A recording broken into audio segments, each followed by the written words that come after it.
Oui, salut tout le monde. Bienvenue dans une nouvelle vidéo avec Dr. Ram.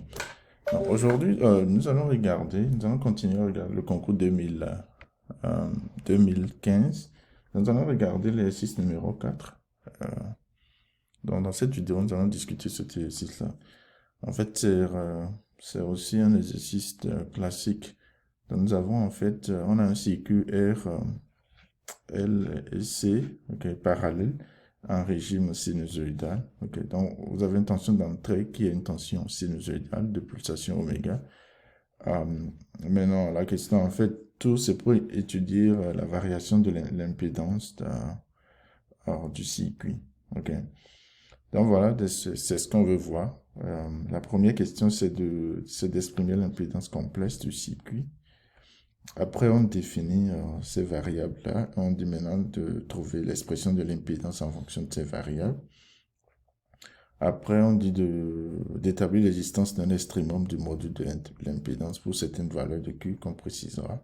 Maintenant, donner l'expression de la pulsation correspondant à l'extrémum. Et puis, en étudiant les limites du module de l'impédance, on va en fait conclure que l'extrémum qu'on a trouvé ici, en fait, que c'est un maximum. Donc voilà le problème. Nous allons discuter ça rapidement. Et sans plus tarder.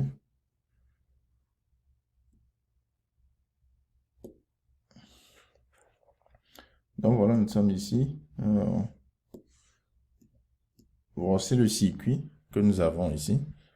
Donc vous avez une inductance ici qui est ici. On a un conducteur ohmique et puis on a un condensateur. Et puis E, c'est une tension sinusoïdale de pulsation oméga. Okay. Maintenant, on dit d'exprimer l'impédance complexe du circuit. Ce qu'il faut simplement faire, c'est qu'il faut considérer chaque branche du circuit. Donc, vous considérez d'abord cette branche-là, qui n'est rien d'autre que ceci, et vous exprimez l'impédance. Bien sûr, ici, J au carré, c'est égal à moins 1. C'est comme le I qu'on utilise en mathématiques pour les nombres complexes. Là. Okay. En physique, on utilise J au lieu de I. Maintenant, il faut se rappeler les définitions de l'impédance de chaque partie, de chaque portion du circuit. On sait que quand vous avez une bobine d'inductance, L, l'impédance, en fait, ça fait simplement J, L oméga. L, c'est l'inductance qui est en Henry. Oméga, c'est la pulsation du circuit. Donc, on a ça. R, c'est un conducteur ohmique, donc rien ne change. C'est toujours R. Donc, c'est toujours réel. Maintenant, quand vous avez un condensateur de capacité C, vous avez, lui, qui correspond à 1 divisé par J oméga C. Ou bien c'est la même chose que moins 1 J divisé par oméga C, ou bien moins J divisé par oméga C. C'est la même chose. Donc, vous pouvez utiliser soit ceci, soit ceci. Ce qui vous semble être plus facile. Ok. Donc, voilà. Ça, c'est ce qu'on a. Maintenant, donc nous avons ZC. On a ceci, je vais appeler ça ZL. Ok. Maintenant, si vous regardez le circuit, en fait, C, R, L plus R, en fait, sont en parallèle. Donc, on va simplement utiliser la formule des conducteurs ohmiques en parallèle. Mais ceci parce que, en fait, la notion d'impédance, c'est simplement la notion de conducteur ohmique généralisé. Ok, on prend la même notion, on généralise ça maintenant, parce que là, vous aurez des composants comme condensateur et bobine qui ne se comportent pas exactement de la même façon qu'un conducteur ohmique. Mais quand vous allez dans le domaine, vous exprimez leur impédance, le comportement de ces impédances-là. C'est la même chose que le comportement des conducteurs ohmiques. Donc, puisque c'est en parallèle, on va simplement utiliser cette formule-là. OK? Maintenant, donc, on a déjà tout. Hein, donc, on multiplie. On a pour le condensateur qui est ici pour la bobine et le conducteur ohmique. Et bon, on additionne les trois. Maintenant, si vous arrangez un peu, vous deviez arriver à cette formule-là. Donc, voici votre impédance complexe totale. Bon, ici, vous n'avez pas vraiment besoin de vous déranger à écrire ça comme partie réelle, partie imaginaire. Si vous pensez que vous avez le temps, vous pouvez faire ça, mais en général, vous n'avez pas besoin de ça. Donc, voici l'expression de l'impédance totale. OK. Maintenant, la partie la plus intéressante maintenant, c'est la question 2, où on définit oméga 0. qui est la pulsation propre en fait du circuit. Et puis on a Q0 qui est L oméga 0 divisé par R. Et on donne X qui est oméga, c'est oméga divisé par oméga 0. Donc vous avez oméga, en fait, divisé par oméga 0. Donc voilà, X qu'on donne, ok, c'est ce que l'exercice nous a donné. Donc X est égal à oméga sur oméga 0. On veut maintenant exprimer l'impédance là en fonction de ces nouvelles variables là. Maintenant, comment il faut faire? On va réécrire ça sous cette forme-là. Ok, vous prenez le numérateur ici, vous faites sortir R. Donc, si vous faites sortir R, vous avez un R ici multiplié par 1, ok, plus L oméga divisé par R. Donc, nous avons L oméga qui est ici. On va essayer d'exprimer ça maintenant en fonction de ces nouvelles, des variables qu'on nous a données. Maintenant, on a L oméga. Vous pouvez écrire ça comme L divisé par R oméga. Maintenant, c'est quoi L divisé par R? Si vous regardez dans Q, L divisé par R, ça fait simplement Q divisé par oméga 0. Donc, ça va vous donner Q sur oméga 0 fois oméga. Donc, simplement, ça fait Q oméga sur oméga 0, qui n'est rien d'autre que Q X. Donc, on a trouvé la première partie. On a trouvé ce qui est ici, L oméga divisé par R. Ça nous donne Q X. On va faire la même chose pour RC oméga, parce qu'on a ici RC oméga. Maintenant, donc RC oméga, on va exprimer c'est quoi R. Rappelez-vous en fait que Q ça fait L sur R oméga 0. Ok. Donc R en fait ça fait L oméga 0 divisé par Q qui est ici. Maintenant C ça fait 1 sur L oméga 0 carré parce que on avait oméga 0 qui fait 1 sur racine carrée de LC. Donc oméga 0 carré en fait ça fait 1 sur LC. Ok. Donc, si vous tirez C, C, ça fait en fait 1 sur L oméga 0 carré. Maintenant, le tout ça multiplié par oméga. Maintenant, si vous simplifiez, les L sont partis. Ok. 1 oméga 0 va se simplifier. Donc, vous aurez 1 oméga 0 dénominateur. Vous avez Q au dénominateur. Donc, finalement, on a oméga divisé par oméga 0 fois 1 sur Q qui nous donne tout simplement X divisé par Q. Donc, on a trouvé cette partie-là, cette partie qui est ici. Ok, on vient de trouver ça maintenant. On a trouvé que ça nous donne simplement X divisé par Q. Ok, ceci, on avait trouvé que ça nous donnait Q, X. Maintenant, ici, on trouve que ici, ça donne X divisé par Q. On va faire la même chose avec LC oméga au carré, qui est simple. Rappelez-vous qu'en fait, de cette formule-là, LC, ça nous donne quoi? Ça nous donne en fait 1 divisé par oméga 0 au carré. Ok. Donc LC, ça fait ça. On remplace dedans. Donc vous aurez oméga carré divisé par oméga 0 au carré, qui n'est rien d'autre que X au carré. Donc on vient de trouver maintenant que cette partie-là, ça nous donne X au carré. Ok. Donc on a tout. Avec tout ça, maintenant, vous pouvez réécrire votre impédance totale. Ça nous donne simplement R1 plus JQX divisé par 1 moins X au carré plus JQ sur X. Donc, voilà ce que vous avez en fonction des variables qu'on a définies. Ok. Maintenant, la question numéro 3 nous demande maintenant d'établir l'existence d'un extrémum du module de l'impédance pour certaines valeurs de Q qu'on précisera. Voilà. Donc, on veut voir que, en fait, le module de l'impédance totale admet un extrémum. Mais là, il faut simplement calculer le module, vous appliquez la formule des nombres complexes. Rappelez-vous que J au carré est égal à moins 1, donc vous utilisez simplement, ça fait racine carrée de 1 au carré plus X au carré, Q au carré, divisé par racine carrée de 1 moins X le tout au carré plus X au carré sur Q au carré. Maintenant, si vous arrangez, j'appelle maintenant le module là, c'est ça que j'appelle Z. Donc, si vous arrangez un peu, c'est-à-dire le 1 sur Q au carré ici, si vous voyez ça en haut, donc finalement, vous allez arriver à cette expression là. Donc, voilà le module de notre impédance. Ok. Maintenant, on veut montrer en fait que ce module là admet une valeur, un extrémum. Ok. Maintenant, comment montrer qu'une fonction a un extrémum? C'est seulement il faut calculer la dérivée et vous allez montrer qu'en fait la dérivée s'annule en un point, ok, ou en des points. Maintenant ici vous avez une racine carrée. on n'a pas vraiment besoin de prendre toute la racine carrée. Nous allons simplement prendre la fonction qui est sous la racine carrée. Parce que la racine carrée de f, en fait, quand vous avez racine carrée de f de x, ok, et f de x, si, en fait, si racine carrée de f de x, ça admet un extrémum, ça veut dire aussi que f de x aussi admet un extrémum. Ou bien si f de x admet un extrémum, forcément la racine carrée aussi doit aussi admettre un extrémum. Donc, on n'a pas besoin vraiment de considérer la racine carrée parce que dériver une racine carrée, c'est plus compliqué qu'une fonction sans racine carrée. Dans ces conditions, qu'est-ce qu'il faut faire? Il faut seulement, nous allons considérer la fonction qui est sous euh, le radical. Donc, nous avons ça. On a cette fonction-là et on va étudier ça.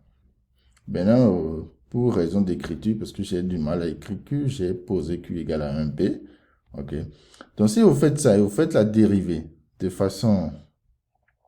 vous ne vous précipitez pas, vous devez arriver à ce résultat-là. OK. Je l'ai fait, ça m'a pris un peu de temps, c'est un peu long. Mais si vous arrangez les choses, vous allez arriver à ça. Donc, croyez-moi sur ça. Ça, c'est ma dérivée que j'ai trouvée. Si vous faites, vous trouvez une autre dérivée. Faut me le faire savoir. Mais c'est ce que j'ai trouvé. OK. Maintenant, on va voir dans quelles conditions cette dérivée s'annule. Donc, on pose le numérateur égal à 0. Bien sûr, ce facteur, si ce n'est pas égal à 0, parce qu'on ne veut pas, Q n'est pas égal à 0. Donc, on a part, ceci n'est pas, ceci c'est trivial, on va oublier ça. Donc, on prend seulement l'autre partie là. OK. Donc, l'autre partie, on prend ça, on a ceci. F' de x égale à 0. OK. Ça veut dire qu'en fait, cette partie donne 0. Donc, vous avez tout ceci égal à 0. C'est une équation de degré 4 à résoudre, mais on n'a que des puissances p. Donc, ce qui nous permet de poser, on va poser x au carré égale à 1t. OK. Alors, on va faire ce changement de variable là. Donc, si vous faites ça, voilà l'équation ici. En fonction de t, ça devient ceci. Qu'est-ce qu'on a? On va calculer maintenant. Maintenant, on a 2b au carré ici, qui est en fait 2 fois un nombre. Donc, on va simplement calculer ce qu'on appelle le discriminant réduit. Donc, ceci, c'est discriminant réduit. Vous n'avez pas besoin de calculer tout le discriminant. Donc, au lieu de delta prime, en fait, ça fait en fait, le delta qu'on connaît, c'est qu'on fait b au carré moins 4ac. Mais delta prime, c'est b divisé par 2 tout au carré moins ac. OK. Donc, vous n'avez pas besoin de mettre le 4. Donc, c'est ce que je fais ici. Donc, on a b à la puissance 4 moins ac. Donc, moins b à la puissance 4. Tout ça, c'est c. C'est notre c ici. Donc, on multiplie ici. Alors, vous arrangez, vous allez voir que les b à la puissance 4 s'en vont. Donc, vous aurez b à la puissance 8 plus 2b à la puissance 6. Qu'on peut écrire comme b à la puissance 6, facteur de b au carré plus 2. Donc, on voit en fait que ce discriminant-là est toujours positif. OK. Donc, pour toute valeur de b, vous avez deux solutions. OK. Maintenant, il faut regarder en fait que le c divisé par a est probablement négatif. Donc, vous avez une solution positive, une solution. Les deux solutions n'ont pas le même signe. Maintenant, il faut écrire ça. Vous écrivez ça, vous avez T0 qui fait ça, T1, ça fait ça. Clairement, ce T1-là est négatif. Donc, tout ceci-là, c'est inférieur à 0. On ne veut pas ça parce que c'est égal au carré de quelque chose. Donc, on oublie cette solution-là. OK. On ne va pas considérer T1 dans la suite. Non. On se débarrasse de T1. Donc, on aura maintenant T0 qui nous donne ceci. OK.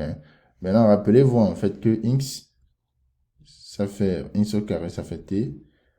Je vais dire x au carré égale à t0 carré. Égale à t0 plutôt. OK. Pas carré. Donc, x0, ça fait simplement racine carrée de t0. OK.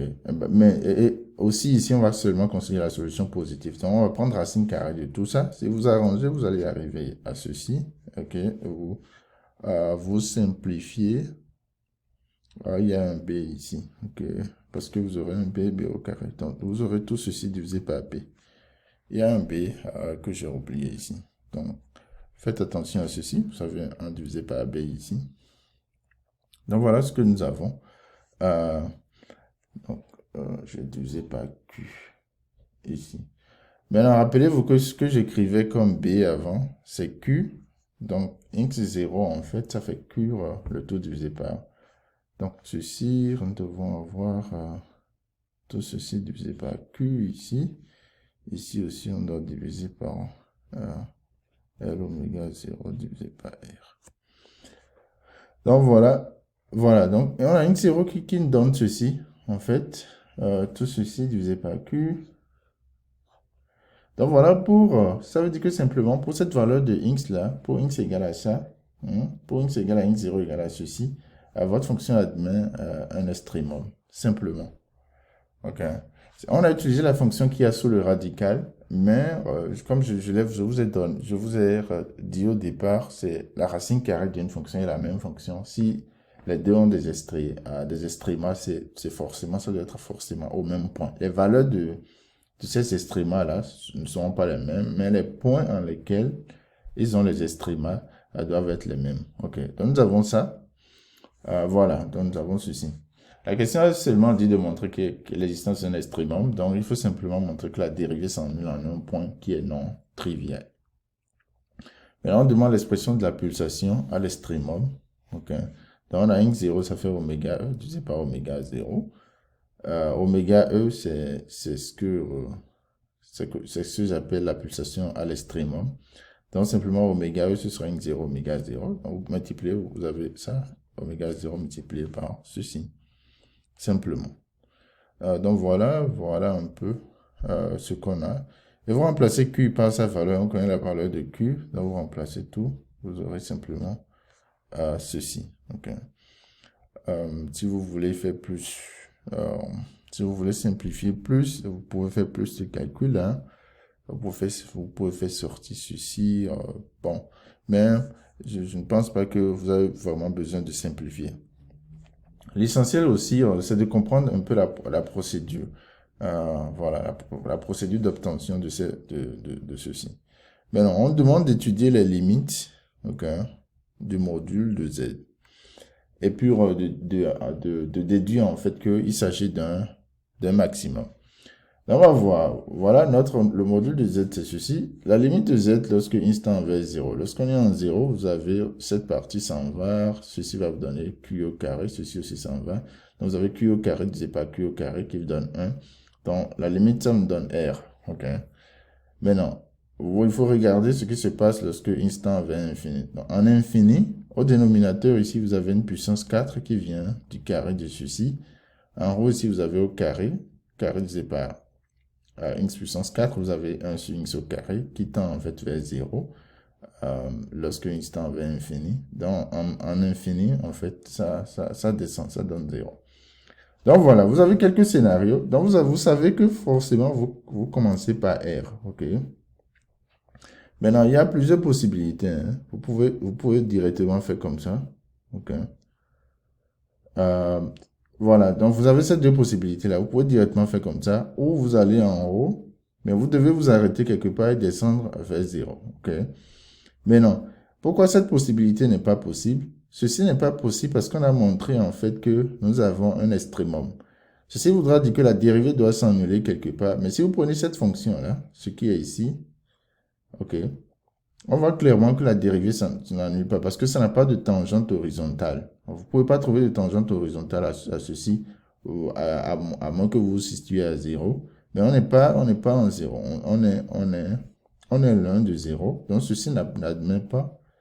Vous avez seulement ces deux possibilités-là. Et on voit clairement que lui, il n'admet pas de tangente horizontale. Donc la dérivée pour ceci n'est pas nulle. Donc forcément, ce que vous avez, c'est ça. Vous n'avez que cette possibilité-là.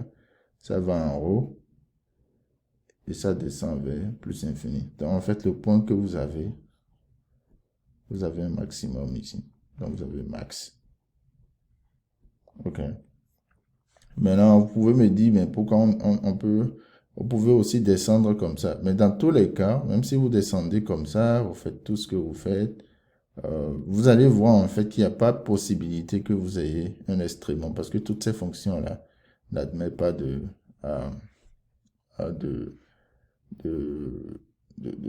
tangente horizontale. Donc la dérivée ne s'annule pas. Ou vous pouvez dire on fait comme ça et puis mais si vous faites comme ça, vous devez revenir. Donc vous voyez déjà ce qui se passe. Donc vous devez Donc, vous avez un minimum, un maximum. Mais on a vu que c'est un seul point qui vérifie, en fait. On a un seul point. Donc, on ne peut pas avoir un comportement comme ça, ce comportement aussi. Donc, vous pouvez considérer toutes les possibilités ici. N'allez pas dans le négatif parce que l'impédance n'a pas, le module d'impédance n'est pas négatif. X aussi n'est pas négatif. Donc, vous voyez, quelles que soient les possibilités que vous considérez, vous allez voir que la seule qui vraiment a du sens, c'est la possibilité où ça va en haut et puis ça descend comme ça.